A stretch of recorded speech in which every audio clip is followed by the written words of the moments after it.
All right, long form fishing reports. Hopefully, you got here from our Instagram channel. So, we kind of are on limited time, so I'm going to take your whole day. So, circling back, so the steelhead numbers over Bonneville has dramatically decreased in the last little bit. We don't know if there's another run coming. My hunch says yes. My hunch says we should have another push. We are about 10 degrees warmer this year at night temps. We're getting longer nights, which means the river should be cooling down. But it's been freaking hot and muggy with like lows of like 60, right? 61.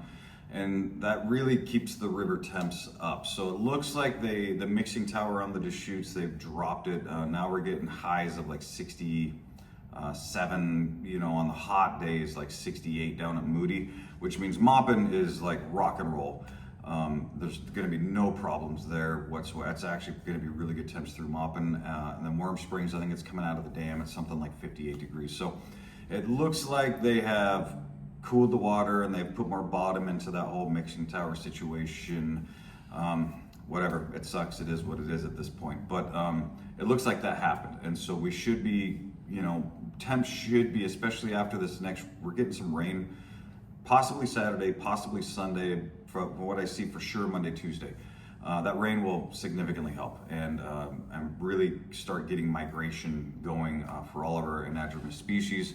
So that's a really, really good thing. So I would expect the Deschutes to be firing here. This next 5 days should be really good over there, would be my guess. Nets are out and there's really nothing stopping them from pushing. A lot of fish now, 3,000-ish, 2,700, 3,000, 3,100. They're going over the Dalles Dam, which is really good news for the Deschutes. And there's actually been a spike over the John Day Dam, so that's good news. So those eastern rivers, John Day, Deschutes should be picking up a new shot of fish. And just remember, like I said in the Instagram one, these fish don't go anywhere, right? I mean, I know Bonneville counts are down, but it kind of makes sense. When you talk about lower Columbia tribs below Bonneville, they've kind of had their push, like the Cowlitz, the Kalama, Sandy, a lot on the Clack. They peaked, right? Like that's a July, early August peak fishery. So those, these lower Bonneville fish, they're kind of done, right? Like we'll get a fall push. We always do. We always get a fall push. But a lot of that fall push is fish coming back down, and that's one thing that we see a lot. Every fall we see fish that are in upper rivers will like turn around and come back down. They don't have anything to do till March, February, and they will move up and down these rivers. And then they do run a lot of recycling programs out here. So you also think like you gotta have a lot of really good days, but is that new fish or is that recycled fish? A mixture of two.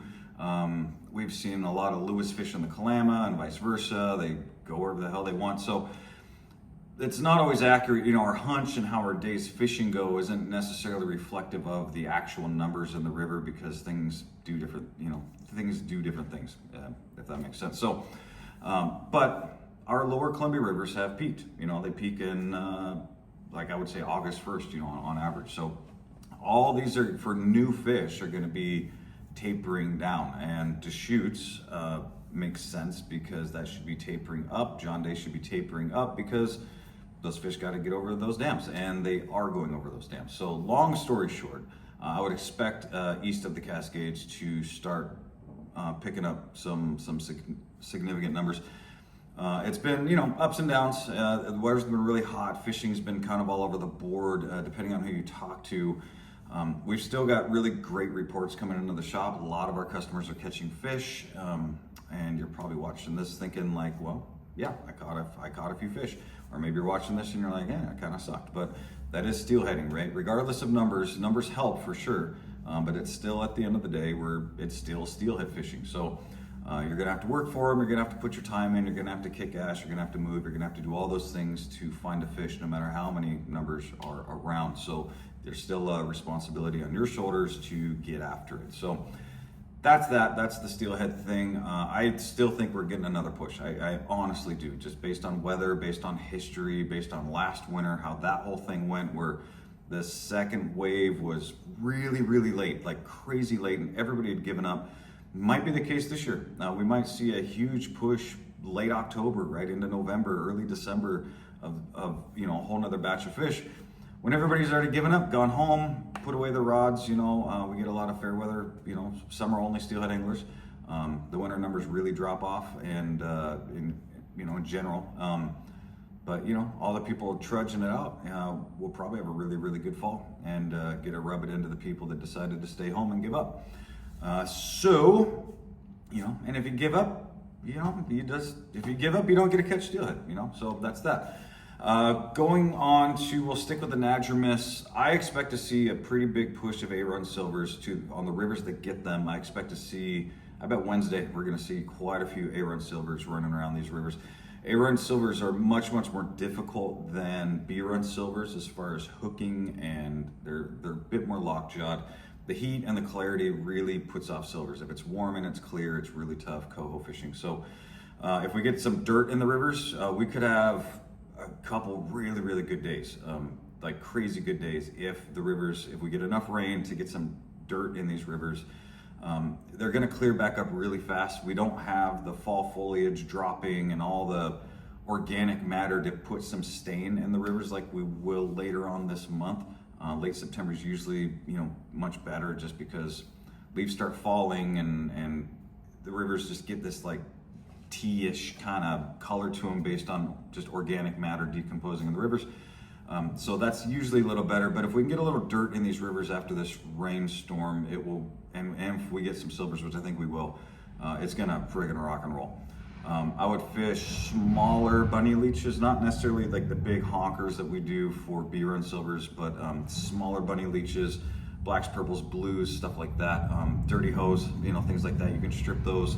I would still strip for those fish. We go rounds with people.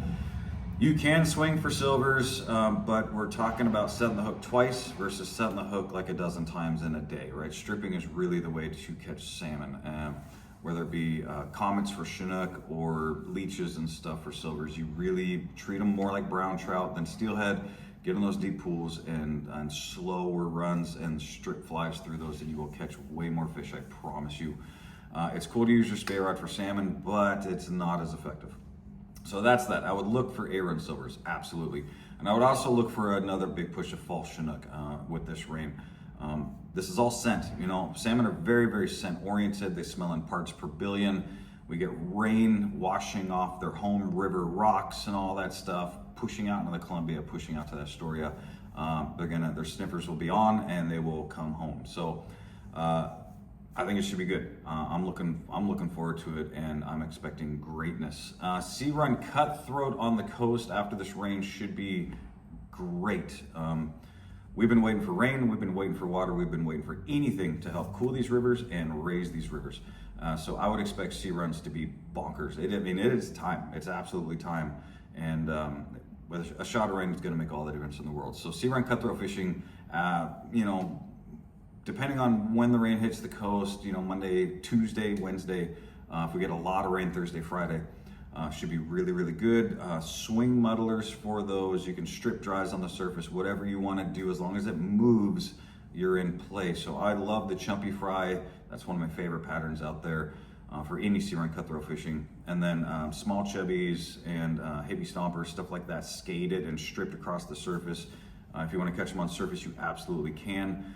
Spruce matukas are really good, but yeah, movement, that's the key factor here. Movement and structure, and move. Think of steelhead fishing as far as just covering water. Sea runs are not everywhere in the river. They are very congregated, and a lot of times in the slower pools. You'll find them in kind of like salmon-y type water. So you just want to move your fly through there and not dead drift it. These fish typically, they don't know what dead drift is. They don't eat bugs. Everything in their world is predator-prey relationship, and all their food tries to get away from them. All their food moves. So you can trigger a strike response just from movement alone, especially on the surface. If you have not stripped or skated flies for sea run cutthroat, it's a blast, and they will do it. Jackson and I, a few years ago, Jackson brought some mice, and he was like, we'll see if it works. And sure as hell, we were like micing for sea run cutthroat. So they're very surface-oriented. They're ambush predators, and they come from the bottom up. So you don't want to be too deep. Floating lines or intermediate, something like that, is going to be better than like a type 6, absolutely. And you lose less flies. So win-win-win. If you're trout fishing on the Deschutes, I would definitely have some October caddis, case caddis pupa or larvas. They look weird. They're like a peacock body with brown hackle, but they work good. This time of year, the October caddis are going to be popping in like 3 weeks. We should start seeing, quite a few adults running around. So I'd be starting to fish pupas, and I would be starting to fish like just big, even like a big hare's ear would be fine. Just a case caddis imitation of some sort. You can double that up.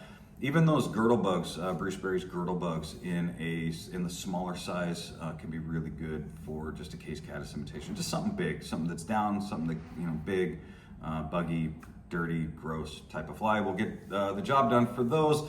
And we should be seeing quite a few blueing olive hatches around the state during this rain. So I'd absolutely have some blueing olives with you and isolated midge hatches. This could be a good time of year for midging, and it'll be isolated pockets. It's not gonna be a river wide thing, same as blueing olives, but if you come into one of those pockets, you're gonna be happy you brought a few. Let's see, Metolius, have your blueing olives, have your PMDs, steal a few golden stones running around. The bull trout migration is on, so if you want to go over there and fish bulls, that's a good idea. There's a lot going on the Metolius. If you want to download the app, the Lateral Lines app on iPhone right now, Android's, I'm still working on the garbage of that whole thing, but it should be up in like 2-3 days. September's a busy month on the Metolius for hatches, so just study your bugs. Small caddis, the center stage caddises are another really good one to have out there for dries. And then basic nymphs, you just want to make sure you get them down in the face of the trout. So that's that.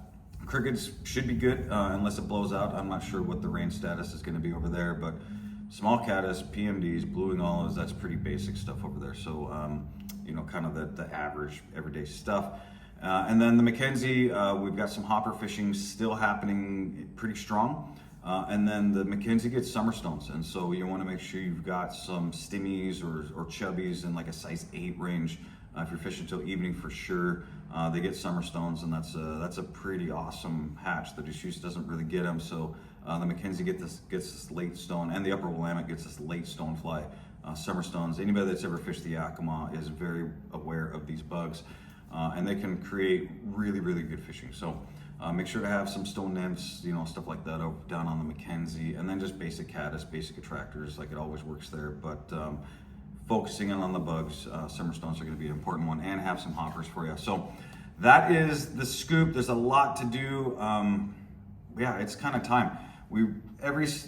September 1 to October 31 is a tough month, is a tough 2 months because there's so much going on and we only have 2 months to get to it all. So I would really encourage everybody this is the hot 2 months in the Pacific Northwest. If you live out here, we have entered like magic time, all right? There's a ton going on, kind of any species you want to catch. I mean, if you're into the warm water stuff, September's it's a phenomenal month for all species. So get after it, carp not so much, but bass, muskie, all those guys, they really wake up in the fall. So get after it. Like we got 2 months to just jam and kick some ass and really have a good time and experience the greatness of Pacific Northwest fly fishing. So I would encourage you to use some vacation time, use some sick time, do whatever you need to do and make this year like happen. We're getting into a really good time of year, so I don't want you to miss it. And that's it. Lots of fish around. Go kick some ass. Talk to you.